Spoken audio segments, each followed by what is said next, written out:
నమస్తే, welcome to UT. ప్రస్తుతం మనతో మాట్లాడడానికి Telangana tribal welfare chairman Bella Nayak గారు ఉన్నారు. అన్న నమస్తే. అన్న నమస్తే అన్న. అయితే లగచర్లలో జరిగిన దాడిని ఎట్లా వస్తారు? అయితే గిరిజనులను కాంగ్రెస్ పార్టీ మోసం చేస్తుంది, కావాలని కుట్ర కాంగ్రెస్ పార్టీ చేసి బీఆర్ఎస్ మీద తప్పుడు ప్రచారం చేస్తుందంటూ బీఆర్ఎస్ పార్టీ నాయకులు చెప్తాను. సో ఫస్ట్ ఆ ఘటన గురించి ఏం చెప్తారు, ఏం చెప్తారు? లగచర్లలో ఎవరి మీద దాడి జరిగింది? గిరిజనులే కావాలని కలెక్టర్ మీద దాడి చేసినట్టు కూడా వాళ్ళు చెప్తున్నారు. గిరిజనులు దాడి చేసిరని వాళ్ళు చెప్పారు. బీఆర్ఎస్ పార్టీ నాయకులు చెప్తున్నారు. కేటీఆర్ ఒక దొంగ టీంను తయారు చేసి హైదరాబాద్లో తన ఇంట్లో ప్లాన్ చేసి తన అనుచరులను పంపించి బీఆర్ఎస్ గూండాలు ప్రైవేటు సైన్యంతో కలెక్టర్ మీద దాడి చేయించాడు. తన చేసిన తప్పును కప్పిపుచ్చుకోవడం కోసం రైతుల పేరు ఒక దిక్కు, గిరిజనుల పేరు ఒక దిక్కు వాడుతూ ఉన్నాడు. దీని వెనకాల 3 నెలలు కుట్ర చేసిండు ఆయన. నరేందర్ రెడ్డి, కేటీఆర్, సురేందర్ అనే పిల్లగాన్ని పెట్టి ఎగ్జిక్యూట్ చేయించాడు. కలెక్టర్ను వాడికి తీసుకొచ్చే బాధ్యత వానికి. తీసుకొచ్చిన తర్వాత దాడి చేసేటటువంటి పని టీఆర్ఎస్కు సంబంధించిన ప్రైవేట్ గుండాలను పెట్టి చేయించాడు.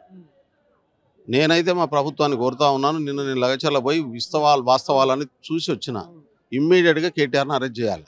కేటీఆర్ రాజకీయ జీవితానికి పనికిరాడు. కేటీఆర్ ఎమ్మెల్యే పదవిని కూడా రద్దు చేయాలి.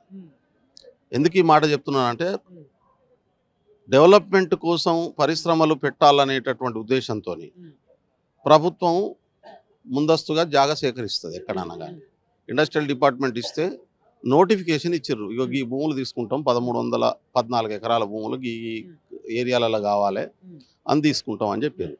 దాంట్లో బీసీలు అత్యధికంగా 60% బీసీలు ఉన్నారు, 11% ఎస్టీలు ఉన్నారు. 200 మొత్తం 1314 ఎకరాల్లో 217 ఎకరాలు ఎస్టీలే ఉన్నాయి. ఎంత?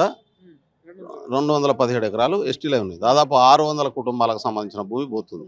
ఈ 600 కుటుంబాల్లో 116 కుటుంబాలు మాత్రమే గిరిజనులు ఉన్నారు. నేను లెక్కలు చెప్తున్నా. అయితే పబ్లిక్ హియరింగ్ చేసిన తర్వాత ప్రజలందరూ కూడా భూమి ఇస్తామంటే, ప్రభుత్వం ఒక రేటు చెప్తుంది, ఈ రేటుకు ఆ రేటుకు నచ్చి ఇస్తామంటేనే భూమి తీసుకుంటారు. ఇది కేటీఆర్ ప్రభుత్వం, కేసీఆర్ ప్రభుత్వం కాదు, ఇది రేవంత్ రెడ్డి ప్రభుత్వం.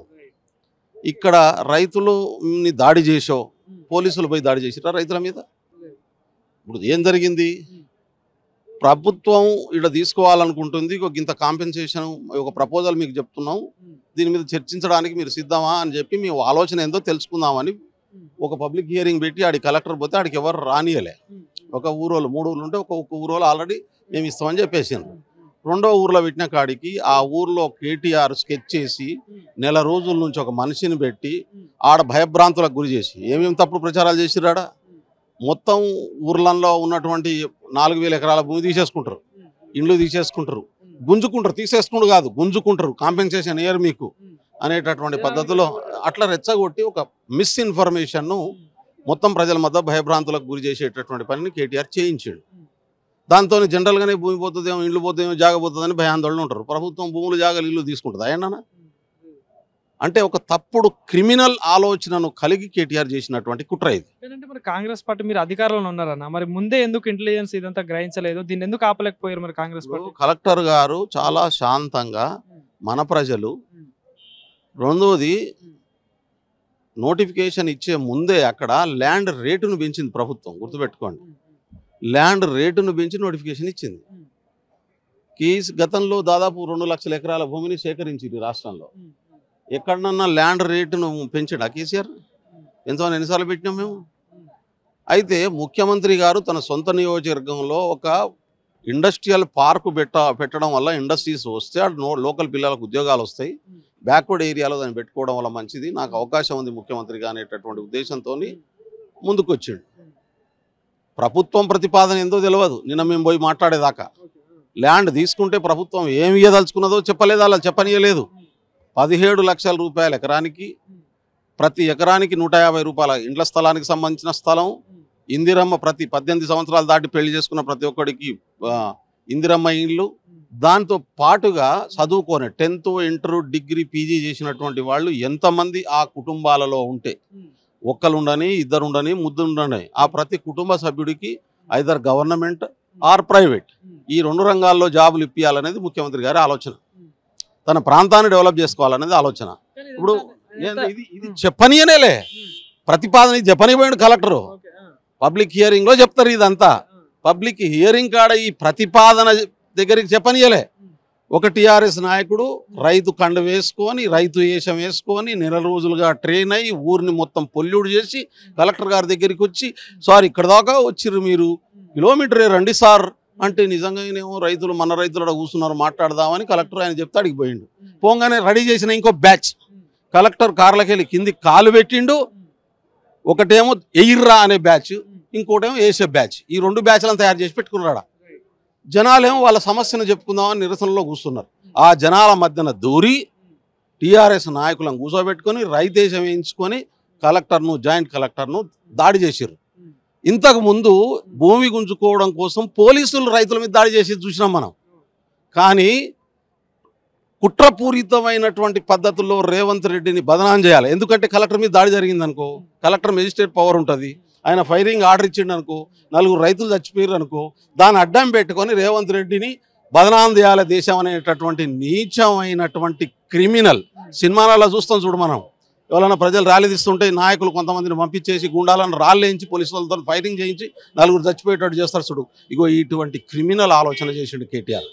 వాడు ఒక్క సెకండ్ కూడా ఎమ్మెల్యేగా కొనసాగడానికి అర్హుడు కాదు. ఆన్ గ్రౌండ్ రిపోర్ట్ చెప్తున్నా. ప్రజలకు నేను పోయి కలిస్తే చెప్తా ఉన్నారు, మాకు ఈ విషయాలే ఇంతవరకు ఎవరు కమ్యూనికేట్ చేయలే, మా ఊరును బదనాం చేస్తున్నారు, టీఆర్ఎస్ పార్టీ ఉద్దేశపూర్వకంగా మమ్మల్ని బదనాం చేస్తున్నది అనేటటువంటి మాటను గ్రామ ప్రజలు చెప్తున్నటువంటి పరిస్థితి ఉన్నది. అందుకనే ఏం ముఖం పెట్టుకొని పోతుడు మహబాద్కు, సిగ్గుశరం ఉండాలి కదా కేటీఆర్కు. నువ్వు తీసుకున్నటువంటి కలెక్టర్ ఆఫీసు డబ్బులు కొట్లాడితే మొన్న వచ్చినాయి. నువ్వు తీసుకున్నటువంటి ఎస్పీ మహబాద్ ఎస్పీ ఆఫీసులు ఇవాళ వరకు రైతులకు పైసలు ఇవ్వలే. మెడికల్ కాలేజ్ కట్టడం కోసం తీసుకున్న పైసలు, మహిళలకు జైల్లో పెట్టినటువంటి దుర్మార్గుడు వాడు. 32 మందిని ఒకరిద్దరు కాదు మహబాద్లో, ఏం మొహం పెట్టుకొని పోతావు నువ్వు వాడు. ఈ రోజు మెడికల్ కాలేజ్ బాధితుల దగ్గర భూములకు పైసలు ఇవ్వలే. 1000 ఎకరాలకు ఆ శంకర్గఢ్ ఆక్యుపై చేసుకున్నారు. పక్కనే ఉన్నటువంటి సత్యవతాకి చేసుకున్నది, గవర్నమెంట్ భూములో ఇల్లు కట్టుకున్నది ఆ కవిత. దానికి సిగ్గు లేదు. వీళ్ళు ఇలా ప్రొటెక్ట్ చేస్తారు. ప్రభుత్వం ఇచ్చినటువంటి అధికారాన్ని అడ్డం పెట్టుకొని ప్రభుత్వ భూముల్ని గుంజుకున్నటువంటి దుర్మార్గులు ఇవాళ నీతులు చెప్తే ఎట్లా? అంటే ప్రజల నుండి మా దగ్గర ఆదరణ వస్తుంది, అందుకే ప్రభుత్వం మమ్మల్ని అడ్డుకుంటుంది. అయితే మేము ధర్నా చేపడుతుంటే మాకు పర్మిషన్ లేకుండా మమ్మల్ని ఎక్కడికక్కడ నిర్బంధం చేస్తున్నట్టు కూడా సత్యవతి రాథోడ్ గారు కానీ కేటీఆర్ కానీ వీళ్ళందరూ మహబాద్లో ఉన్న నాయకులందరూ చెప్తా ఉన్నారు. ఎందుకు మరి ఆ ధర్నాను అడ్డుకోవాల్సిన అవసరం ఏంటి? మీకు బాగా అప్లౌజ్ వస్తుంది కదా, కేటీఆర్ రాజీనామా చేయను. రాజీనామా చేసి మా మీద తీవ్రమైన వ్యతిరేకత ఉంది కదా, నీ మీద తీవ్రమైన ప్రేమ ఉంది కదా, సిరిసిల్లాలో నీ మీద ప్రేమ ఉందని నిరూపించు.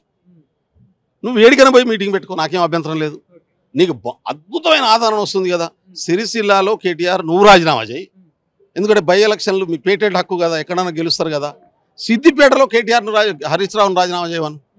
మీరు బావబామర్దులు కలిసి ఇద్దరు రాజీనామా చేసి తీవ్రమైనటువంటి వ్యతిరేకత కాంగ్రెస్ మీద ఉన్నది, రేవంత్ రెడ్డి మీద తీవ్రమైన వ్యతిరేకత ఉందని చెప్పి మళ్ళా గెలిచి నిరూపించు చూద్దాం. హరీష్ రావు గారు కూడా ఛాలెంజ్ చేస్తా ఉన్నారు. అయితే రైతులకు అన్యాయం జరిగింది, న్యాయం చేస్తే మాత్రం నేను రాజీనామా చేస్తాను. హరీష్ రావు కూడా ఛాలెంజ్ చేస్తాను. అది ఆయన ఆల్రెడీ 2 లక్షలు ఇస్తే మేము చేయకుండా రాజీనామా చేస్తానని చేసిండా. లంగా ముచ్చట్లు అన్ని బొంకుడు మొహాలు, అబద్ధాలు చెప్పుడు, మోసాలు చెప్పుడు, క్రిమినల్ ఆలోచనలు చేసుడు, ప్రభుత్వాన్ని బదనాం చేయాలనుకున్నాడు. ఒక్క పని చేయలేదబ్బా, వాళ్ళు మాటలు చెప్తే ఎట్లా? ఇంకోటి ఏది చూసుకుంటే నిన్న వరంగల్ నుండి మాజీ మంత్రి ఎర్రబెల్లి దయాకర్ రావు గారు కూడా ఏమంటున్నారంటే, వచ్చే ఇంకో 4 సంవత్సరాల గవర్నమెంట్ ఉంది కాంగ్రెస్కి టైము, మళ్ళీ వచ్చేది మేమే అధికారంలోకి, రేవంత్ రెడ్డి ఒక గంజాయి మొక్క దాన్ని పీక్ అవతల పడేస్తామంటూ కూడా ఎర్రబెల్లి దయాకర్ రావు గారు చెప్తున్న పరిస్థితి. ఏం చెప్తారు? ఎర్రబెల్లి దయాకర్ రావు గారిని కుక్కను కొట్టినట్టు కొట్టిరు. ఎర్రబెల్లి దయాకర్ రావు ఎంత ఘోరంగా ఓడిపోయిండో చూసినాం కదా. కొత్త అమ్మాయి, ఆమె ముంగట నిలబడడానికి కూడా నిజంగా ఈమె చాలా చిన్న పిల్ల. అటువంటి అమ్మాయి నిలబడితే దయాకర్ రావు నా అంత మునగాడు లేడు, నా అంత మొగోడు లేడు అనుకుంటే కంకులని ఇరగొట్టిరు. కొంకులు అంటారు చూడు, నడిసే కొంకులని ఇరగొట్టిరు జనం. ఇంకా సిగ్గుశరం రాకుంటే ఎట్లా?